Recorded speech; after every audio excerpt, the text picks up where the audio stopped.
আবুল বরকত নেই, নেই অস্বাভাবিক বেড়ে ওঠা বিশাল শরীর বালক মধুর স্তনের ছাদ ছুঁয়ে হাঁটত যে। তাকে দেখো না, আর একবারও ডাকলে ঘৃণায় তুমি কুঁচকে উঠবে। সালাম, রফিকুদ্দিন, জব্বার, কি ভীষণ ধোকা ধোকা নাম। কবি হাসান হাফিজুর রহমানের 93তম জন্মবার্ষিকী উপলক্ষে ঢাকার বনানী ডিওএইচএস পরিষদের মাধবী লাউঞ্জে গত 30 জুন হাসান হাফিজুর রহমান ফাউন্ডেশন আয়োজন করে আলোচনা সভা ও কবিতা পাঠ। এতে প্রধান অতিথি হিসেবে উপস্থিত ছিলেন বিএনপির স্থায়ী কমিটির সদস্য নজরুল ইসলাম খান। অনুষ্ঠানে বিশেষ অতিথি হিসেবে উপস্থিত ছিলেন সাবেক মন্ত্রিপরিষদ সচিব এএসএম আব্দুল হালিম এবং সাবেক সচিব একেএম এহসানুল হক। প্রধান আলোচক হিসেবে উপস্থিত ছিলেন বাংলা একাডেমির সভাপতি প্রফেসর আবুল কাশেম ফজলুল হক। আলোচক হিসেবে উপস্থিত ছিলেন কথাশিল্পী আতা সরকার এবং সংস্কৃতি কর্মী রাশেদুল হাসান শেলি। অনুষ্ঠানে আবৃত্তি করেন আনোয়ার হাসান বাবু ও শাহ এম মনিরুজ্জামান। অনুষ্ঠানে স্বাগত বক্তব্য রাখেন জিল্লুর রহমান। অনুষ্ঠানে সভাপতিত্ব করেন হাসান হাফিজুর রহমান ফাউন্ডেশনের সভাপতি এশা হাসান মুন্নি। তার অনন্য সৃষ্টি অনেক কিছু। মহান একুশের প্রথম সংকলন সম্পাদনা ছাড়াও আমি তো বলি যে বাংলাদেশের স্বাধীনতা যুদ্ধের ইতিহাস প্রকল্পের প্রধান হিসাবে তিনি যে ভূমিকা রেখেছেন, যে অবদান রেখেছেন, জাতি চিরদিন সেটা স্মরণ করবে। স্মরণীয় মানুষেরা যেরকম, সেই জাতির জনচরিত্র ওই ধারার সঙ্গে সমানুপাতিক। অর্থাৎ জাতীয় চরিত্র নেতৃত্বের উপরেই তো নির্ভর করে, সাধারণ মানুষেরও ভূমিকা আছে। তো সেই নেতৃত্ব রাজনীতির ক্ষেত্রে আমাদের অত্যন্ত দুর্বল এবং বিশৃঙ্খল। আর বুদ্ধিজীবীদের মধ্যেও যে ইন্টিগ্রিটি থাকার কথা সেটা নেই। তো এগুলি বিষয়ে এখন তো আলোচনাও নেই। আমাদের জাতি, আমাদের রাষ্ট্র, জনজীবন কি করে উন্নতির দিকে ধাপে ধাপে যাবে এই সম্পর্কে চিন্তাভাবনাও খুব কম। আসলে মন এবং আত্মার খোরাকের একটা সীমা পরিসীমা আছে। রবীন্দ্রনাথ তো কথা বলেছিলেন যে তৃষ্ণা পেলে 1 গ্লাস পানি হয়তো খেতে পারি, কিন্তু 1 সমুদ্র পানি যদি এনে হাজির করা হয় সেটা তো সম্ভব নয়। আজকে আমাদের আত্মা এবং আমাদের পিপাসর্ত আত্মা যেটা ছিল, হাসান হাফিজুর রহমান সম্পর্কে কিছু জানা এবং কিছু আলোচনা করা। এত আলোচনা হয়েছে, তাতে আমাদের আত্মা পরিতৃপ্ত এবং আমার মনে হয় যে আত্মা ওভারফ্লো করেছে। এখন আর এই আত্মা বা মাইন্ডে ধরার কিছু কারোরই মন মানসিকতা নেই।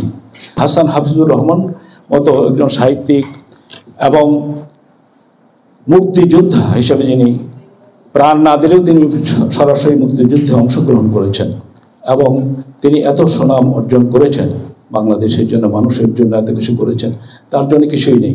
ভাষা আন্দোলনই আমাদের জাতিসত্তার বিকাশ ধারার প্রথম সূত্রপাত, এ ব্যাপারে সন্দেহ নাই, যার অনন্য নজির স্থাপন করে গিয়েছেন কবি হাসান হাফিজুর রহমান। তার সঙ্গে আমার আরও যে সামঞ্জস্যতা, সেটা হলো তিনি ঢাকা কলেজের ছাত্র ছিলেন, আমিও ঢাকা কলেজের ছাত্র। সময়ের ব্যবধানটা দীর্ঘতর। আরও বিষয় হলো যে লেখাপড়ার ক্ষেত্রে উড়নচণ্ডী তিনি যেমন ছিলেন, আমিও ছিলাম। তিনি রাষ্ট্রবিজ্ঞানে অনার্স পড়েছেন, কিন্তু রাষ্ট্রবিজ্ঞানে অনার্স আর পাস করেননি। তিনি বিএ পাস কোর্সে গিয়ে পরীক্ষা দিয়েছেন, পরে বাংলায় মাস্টার্স ভর্তি হয়েছিলেন। একই ধারার ঘটনা আমারও ঘটেছিল। মা বাবা আমি যা পড়তে চেয়েছিলাম তা পড়তে না দিয়ে মফস্বলের এক কলেজে অনার্স ইকোনমিক্সে অনার্সে আমাকে ভর্তি করেছিল। অনার্স ফাইনাল পুরো পরীক্ষাটা দিয়ে আমি খাতা কেটে দিয়ে এসেছি, অতএব পরীক্ষাটা আর দেওয়া হয় নাই। সেই বিএ পাস করে উনি যে শাস্ত্রটা পরিত্যাগ করেছিলেন, রাষ্ট্রবিজ্ঞান, সেই রাষ্ট্রবিজ্ঞানেই আমি মাস্টার্স ডিগ্রি নিয়েছি। মুক্তিযুদ্ধ আমিও দেখেছি উনি করেছেন। আমি করিনি, সরাসরি অংশগ্রহণ করিনি। মুক্তিযুদ্ধে প্রবাস জীবন নির্বাহ করতে হয়েছে। দেশ থেকে সপরিবারে আমাদের পুরো পরিবারই এই অঞ্চল থেকে বাংলাদেশ থেকে চলে যেতে হয়েছিল। যেটাই হোক, সেই গল্প নয়। গল্প হলো এই মুক্তিযুদ্ধের জাজ্বল্যমান ইতিহাস, অর্থাৎ শুধুমাত্র কতিপয় মুক্তিযোদ্ধার নয়, 7.5 কোটি মানুষের মুক্তিযুদ্ধের ইতিহাসের গ্রন্থনার কাজটি করেছেন যে মহাপুরুষ, আমি তাকে মহাপুরুষই বলবো। তিনি না হলে এই কাজ করা অসম্ভব ব্যাপার হয়ে দাঁড়িয়েছিল।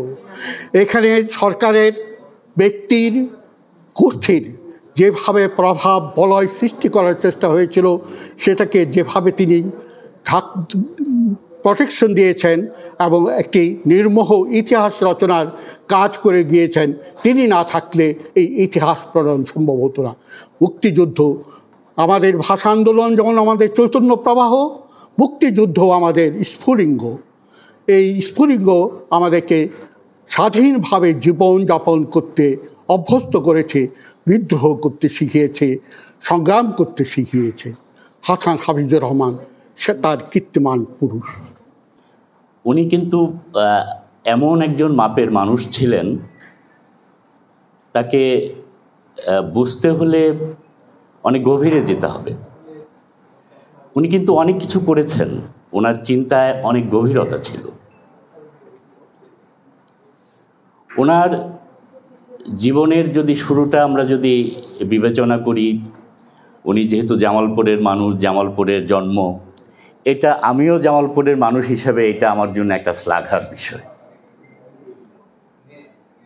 উনি 21শে ফেব্রুয়ারিতে আন্দোলনে সরাসরি অংশগ্রহণ করেছেন, যদিও উনি কোনো রাজনৈতিক দলের সদস্য ছিলেন না, উনি তখন ছাত্র ছিলেন। সরাসরি অংশগ্রহণ করেছেন, 144 ধারা ভেঙেছেন। এবং আমি একটা লেখায় পড়লাম যে যেদিন 144 ধারা জারি ছিল, উনিও অনেকের সাথে আমতলায় গেলেন। সেদিন এক ছাত্র, উনি বোধহয় পাকিস্তানি একজন ছাত্র, পরীক্ষা দিতে গিয়েছিলেন। ওই বিশ্ববিদ্যালয়ের করিডোরে শুয়ে পড়লেন এনায়েত সাহেব নামে একজন, উনি পরে পররাষ্ট্র সচিব হয়েছিলেন। ওনাকে ডিঙ্গিয়ে উনি পরীক্ষা দিতে গেলেন, ওই পাকিস্তানি ছাত্র। তাকে পরে ধরে আনা হলো। হাসান হাফিজুর রহমান ওনাকে নিজের হাতে পিটিয়েছেন। তো মানে এটা হচ্ছে ওনার যে এই ভাষা আন্দোলনকে অপমান করা, আমরা যেখানে 144 ধারা ভাঙলাম, আমরা জীবন দিলাম, সেখানে তো একজন পরীক্ষা দিতে যেতে পারে না। জাতীয় কবি কাজী নজরুল ইসলামের নামে ময়মনসিংহের 31 সালে জাতীয় কবি কাজী নজরুল ইসলাম বিশ্ববিদ্যালয় স্থাপন করতে সক্ষম হই। সেটা আমাদের চরিত্র, বৃহত্তর ময়মনসিংহ সাংস্কৃতিক ফোরামের চরিত্র। 10 একর জায়গা বৃহত্তর ময়মনসিংহ সাংস্কৃতিক ফোরাম, সেটা আমরা 96 গভর্নমেন্টের সঙ্গে আমরা চেষ্টা করেছিলাম, কিন্তু করতে পারিনি। কবি হাসান হাফিজুর রহমানের জন্মদিন ছিল 14ই জুন। আজকে বেশ কদিন পরে, আজকে 30 তারিখ, তারপরেও এই আয়োজনটি হাসান হাফিজুর রহমান ফাউন্ডেশন আয়োজন করেছে। এর জন্য হাসান হাফিজুর রহমান ফাউন্ডেশনকে আমি ধন্যবাদ জানাচ্ছি। আমি আমার জামালপুরের সন্তান, আমি সবসময় বলি জামালপুরের যারা সূর্য সন্তান হাতে গোনা কয়েকজন হয়, গুণী সন্তান হয়, কৃতি সন্তান হয়, কিন্তু সূর্য সন্তান এত সহজ নয়। হাসান হাফিজুর রহমানকে আমি বলি সূর্য সন্তান। আমি অনেক লেখাই লিখেছি, কবি হাসান হাফিজুর রহমান সূর্য সন্তান। আমি আমার হাসান হাফিজুর রহমানের 21-এর কবিতাটা পাঠ করব। তার আগে আমি দুটো কথা একটু বলে নিচ্ছি। আমি একটু পেছন দিকে যাচ্ছি, সেটা হচ্ছে 1997 সালের দিকে। 1997 সালে কবি হাসান হাফিজুর রহমানের জন্মদিন ছিল 14ই জুন। সেই জন্মদিন উপলক্ষে আমার ভেতরে একটি জিনিস কাজ করে যে জামালপুরের গুণী ব্যক্তিদের নিয়ে কেন জামালপুরে অনুষ্ঠান হবে না। হাসান হাফিজুর রহমান বলেন, আবদুল্লাহ আল মামুন বলেন, আনোয়ার হোসেন বলেন, ইভেন আরও যারা ব্যক্তি আছে, আমি এই মুহূর্তে এত নাম বলছি না, তাদের নিয়ে কেন অনুষ্ঠান হবে না। ঈশ্বরচন্দ্র গুহ জামালপুরের ইতিহাস ঐতিহ্যের সাথে যার নাম যুক্ত, সেই ঈশ্বরচন্দ্র গুহের নাম আজকে মানুষ জানেই না। চৈতন্য নার্সারি উনি করেছিলেন। জামালপুর শহরে লম্বা গাছ ছিল যেটা সেই পাম গাছটি, এই গাছটি তার হাতে রোপণ করা ছিল। এই ব্যক্তিকে মানুষ চেনেই না। তো এই যে ইতিহাস ঐতিহ্য এবং জামালপুরের যারা সূর্য সন্তান তাদের নিয়ে অনুষ্ঠান হওয়া উচিত। আমি তখন এই হাসান হাফিজুর রহমান ফাউন্ডেশন ছিল কিনা আমি জানি না, হাসান হাফিজুর রহমান সংসদ ছিল। কবি হাসান হাফিজুর রহমান সংসদের তখন সভাপতি ছিলেন কবি শামসুর রহমান, আর ওইটা সেক্রেটারি ছিলেন ত্রিদীপ দস্তিদার কবি। আমি রহমান ভাইয়ের কাছে, উনি আমাকে খুব স্নেহ করতেন, শ্যামলী বাসায় খুব যেতাম। আমি বলেছিলাম যে আপনি কবি হাসান হাফিজুর রহমান সংসদের সভাপতি, হাসান হাফিজুর রহমানের জন্মদিন সামনে, এটি নিয়ে কোনো অনুষ্ঠান জামালপুরে করা সম্ভব কিনা। উনি বলেছিলেন সম্ভব, কিন্তু কিভাবে কি করব। তখন আমার পরিচয় হয়েছিল কবি হাসান হাফিজুর রহমানের ভাতিজা জিয়াউর রহমান সনেটের সাথে। শ্যামলী তার বাসায় আমি গেলাম এবং সনেট ভাইকে আমি বললাম, তখন আমার সাথে মুন্নি আপার পরিচয় নেই, মুন্নি আপার সাথে আজকে আমার পরিচয় হয়েছে, এতদিন পরিচয় ছিল না। আমি জিয়াউর রহমান সনেটকে গেলাম যে আপনার চাচা, আপন চাচা, তাকে নিয়ে একটা অনুষ্ঠান হওয়া উচিত। আমি বলছি 1997 সালের কথা। সনেট ভাই বললো এটা খুবই ভালো, তাহলে আমরা একটা হাসান হাফিজুর রহমান জন্ম বার্ষিকী উদযাপন পরিষদ করি। কবি এটা আমি ওই সময় জামালপুরের প্রোগ্রামের কথা বলছি। জিয়াউর রহমান সনেটকে কনভেনার, আমাকে জয়েন্ট কনভেনার করে একটি অনুষ্ঠানের আয়োজন হলো জন্মবার্ষিকী। সেখানে হাসনাত আব্দুল হাই, তখন এলজিডি মন্ত্রণালয়ের সচিব ছিলেন, উনি প্রধান অতিথি। কবি শামসুর রহমান উনি ওইখানে সভাপতিত্ব করলেন। ডক্টর রফিকুল ইসলাম উনি গিয়েছিলেন ওই অনুষ্ঠানে, ত্রিদীপ দস্তিদার ছিলেন, আরও অনেকেই ছিলেন। এই অনুষ্ঠানটি করেছিলাম 1997 সালে। আজকে এসে কবি হাসান হাফিজুর রহমানের, আমি ওই অনুষ্ঠানের আয়োজন কমিটির জয়েন্ট কনভেনার ছিলাম। আজকে এসে এই প্রোগ্রামটার যখন আমি দাওয়াত পেলাম, আমাকে রাশিদুল হাসান শেলি ভাই যখন ফোন করলো, তখন আমি বললাম অবশ্যই যাব, কারণ হাসান হাফিজুর রহমানকে তুলে ধরা দরকার আছে। হাসান হাফিজুর রহমানকে জামালপুরের নতুন প্রজন্ম চেনে না, কিন্তু উনি কত বড় মাপের কবি, সংগঠক। এবং ওই যে কথাটি বারবার এসেছে যে হাসান হাফিজুর রহমান কিন্তু দুটো কাজের জন্য বাংলার ইতিহাসে থাকবেন। একটি হচ্ছে 21-এর সংকলন উনি সম্পাদনা করেছেন, এবং ইতিমধ্যে কথা হয়েছে টাকা কিভাবে সংগ্রহ হয়েছিল, উনি নিজের উদ্যোগে বাড়ি থেকে টাকা এনেছিলেন, এনে উনি এটা করেছিলেন। আর আরেকটি হচ্ছে যে মুক্তিযুদ্ধের যে আপনার ইতিহাস সংকলন যেটা করা হয়েছে 16 খণ্ডে উনি কমপ্লিট করে যেতে পারেনি। আরেকটি কথা, ওনার ওই কাজে ওনার সহযোগী ছিল ওনার মামাতো ভাই সৈয়দ ইমামুর রশিদ, যাকে ডাকনাম ফরিদ। উনি জামালপুর পৌরসভার সর্বপ্রথম মুক্তিযুদ্ধের পরে নির্বাচিত পৌর চেয়ারম্যান ছিলেন। ওনার বাড়ি জামালপুর শহরে মিয়া বাড়িতে, এবং ওই বাড়িতেই কবি হাসান হাফিজুর রহমানের জন্ম হয়। কবি হাসান হাফিজুর রহমানের জন্ম মামার বাড়িতে হয়েছিল।